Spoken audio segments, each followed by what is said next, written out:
नमस्कार, मैं हूं मानवेंद्र रावत। आप सभी को नव वर्ष 2025 की बहुत बहुत बधाई एवं शुभकामनाएं देता हूं। आगामी वर्ष 2025 आप सभी के लिए बहुत अच्छा रहे, उन्नति वर्धक रहे, आपकी हर संभव इच्छा की पूर्ति हो, आपका यश बढ़े। और मेष राशि वालों, आपके लिए वाकई ये वर्ष बड़ा महत्वपूर्ण रहने वाला है, क्योंकि इस वर्ष 2025 में आपके जीवन में बड़े बड़े परिवर्तन देखने को मिलेंगे ग्रहों के अनुरूप, जिसमें मुख्य रूप से जो भूमिका रहेगी वो शनि की और देवगुरु बृहस्पति की रहेगी। ये दो ग्रह आपके जीवन को बहुत ज्यादा प्रभावित करेंगे। अब शनि के द्वारा कुछ नकारात्मक प्रभाव आप पर आ सकते हैं, देवगुरु बृहस्पति के द्वारा आपके जीवन को एक नई दिशा, एक नई दशा प्राप्त हो सकती है। आइए वीडियो की शुरुआत करते हैं।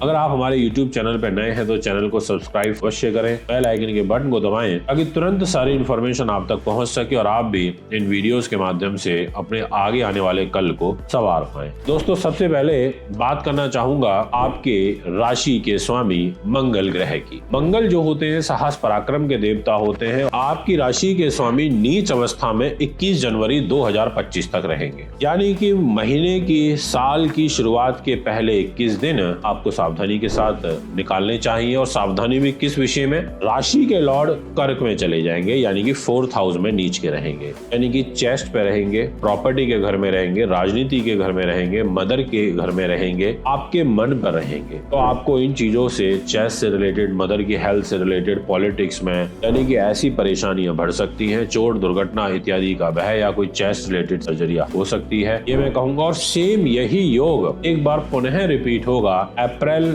मई और 6 जून तक। जी हाँ, तो ये जो टाइम रहेगा आपको मंगल ग्रह से बचाव करने की जरूरत है। आपको मंगल के दान पुण्य कंटिन्यूअसली करते रहना चाहिए, यानी कि लाल चीजों का अत्यधिक मात्रा में दान, जैसे लाल मसूर की दाल, लाल फल, लाल सब्जियां, आप बूंदी का, बेसन के लड्डू का दान करना, हनुमान चालीसा, हनुमान अष्टक का पाठ करना है। और करना कब है? जो ये मैंने टाइम पीरियड बताया है, केवल इसी समय पर। बात करना चाहूंगा 21 जनवरी 2025 को आपकी राशि के स्वामी मंगल ग्रह राशि परिवर्तन करेंगे और मिथुन राशि में चले जाएंगे और फिर 2 अप्रैल 2025 तक मिथुन राशि में रहेंगे, यानी कि मिथुन में जा जरूर रहे हैं पर अच्छी स्थिति में नहीं है। यहाँ पर एक छोटे भाई बहन के घर में चले जाएंगे। आपको इस टाइम पीरियड में जो मैंने आपको बताया 21 जनवरी से लेके और 2 अप्रैल तक, छोटे भाई बहनों से आपका कलह कलेश हो सकता है। लंबी दूरी की यात्राएं करने से आपको बचना चाहिए। इसके अलावा आपको विशेष रूप से ध्यान रखना होगा वायु यात्राओं से, और ओवर कॉन्फिडेंस का शिकार आपको नहीं होना। रोग चोट शत्रु बाधा का,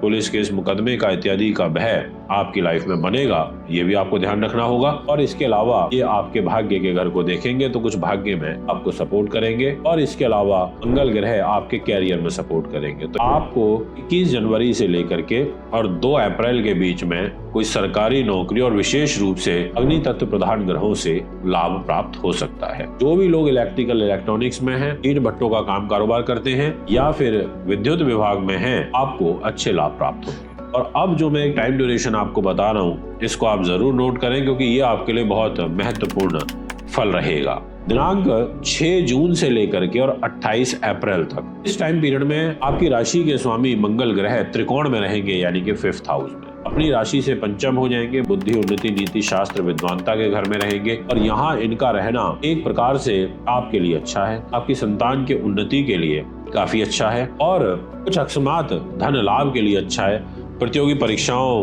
की तैयारी करने वाले बच्चों के लिए अच्छा है, और इनकी दृष्टि आपके प्रॉफिट और विदेश के घर पे भी रहेगी, तो विदेशों से भी आपको लाभ प्राप्त हो सकता है, परंतु आपके खर्चे अधिक होंगे। खर्चों से बचाव रखने की आवश्यकता है। कारण ये है कि मंगल और राहु एक दूसरे के आमने सामने आ जाएंगे, और इन दोनों का एक दूसरे के आमने सामने आना यानी कि बड़े भाई बहनों से तनाव करा देता है, और साथ में जो यात्राएं होती हैं वो अधिक होने लग जाती है। और जो गर्भवती महिलाएं हैं उनको विशेष रूप से स्वास्थ्य का ध्यान रखना होगा, अपनी मेडिसिन वगैरह टाइम टू टाइम लेनी होगी, क्योंकि राहु आपका कुंभ राशि में आएगा और लाभ के घर में आएगा। तो ऐसी स्थिति में मंगल की दृष्टि होने से दिक्कतें बढ़ सकती हैं। बट जो मैंने स्पेसिफिक टाइम बताया है जून का और 28 जुलाई तक का, बात करना चाहूंगा आपसे कुछ और बातों के बारे में। दिनांक 29 जुलाई से लेकर के और 13 सितंबर तक आपकी राशि के जो लॉर्ड हैं मंगल ग्रह, वो ट्रांजिट करेंगे शत्रुओं के घर में, स्वास्थ्य के घर में। तो हेल्थ रिलेटेड और मान सम्मान को हानि पहुंचना, ऐसी ग्रह स्थिति यहाँ पर तैयार हो जाएगी। यहाँ भी आपको ध्यान रखना पड़ेगा। ये मैं आपसे कहना चाहता हूँ, ये योग अच्छा नहीं है, और वो भी कन्या राशि यानी कि शत्रु के घर में। और यहाँ आपको केयरफुली काम करना है, बचाव करते हुए आगे बढ़ना है, ये मैं आपसे कहना चाहूंगा। इसके बाद दिनांक 13 सितंबर से लेकर और 27 अक्टूबर तक तुला राशि में मंगल ग्रह का ट्रांजिट होगा। मंगल जैसे ही तुला में जाएंगे तो एक मंगलिक दोष बनेगा, परंतु मंगल की जो दृष्टि है वो आपके मान सम्मान के घर पे रहेगी, आपके यश वैभव के घर पे रहेगी, और साथ में एक दृष्टि उच्च की आपके कैरियर के घर में रहेगी, और साथ में अष्टम दृष्टि रहेगी आपके फाइनेंस के घर में, यानी कि पैसे के लिए, मान सम्मान के लिए, और साथ में काम कारोबार के लिए। ये टाइम पीरियड बहुत अच्छा रहेगा जो 13 सितंबर से लेकर 27 अक्टूबर तक चलेगा। इस टाइम पीरियड में दाम्पत्य जीवन जरूर थोड़ा सा डिस्टर्ब होगा, परंतु आपके लिए परिस्थितियां ओवरऑल काफी फेवरेबल बनेंगी, ये मैं आपसे कहना चाहता हूं। दोस्तों, दिनांक 27 अक्टूबर को दोपहर में 4 बजे से लेकर के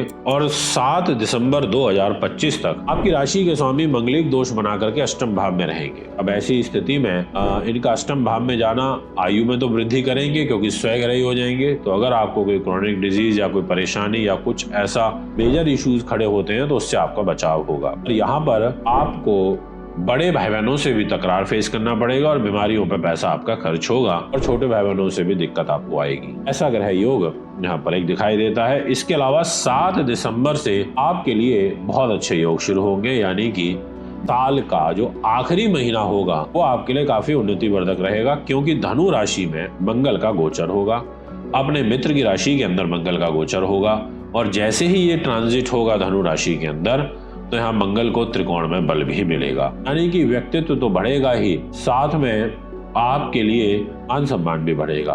परंतु मंगल की जो अष्टम दृष्टि होगी वो नीच की कर्क राशि पर होगी, तो चेस्ट रिलेटेड व माता के स्वास्थ्य को परेशानी, पॉलिटिकल लोगों को काफी सावधानी के साथ में 7 दिसंबर से समय व्यतीत करना चाहिए, मेष राशि के यदि आप हैं तो ये सारी की सारी वो बातें हैं जो आपके लिए जानना अति आवश्यक था। दोस्तों, एक बार पुनः आगामी कार्यक्रम में आपके बीच में उपस्थित होऊंगा।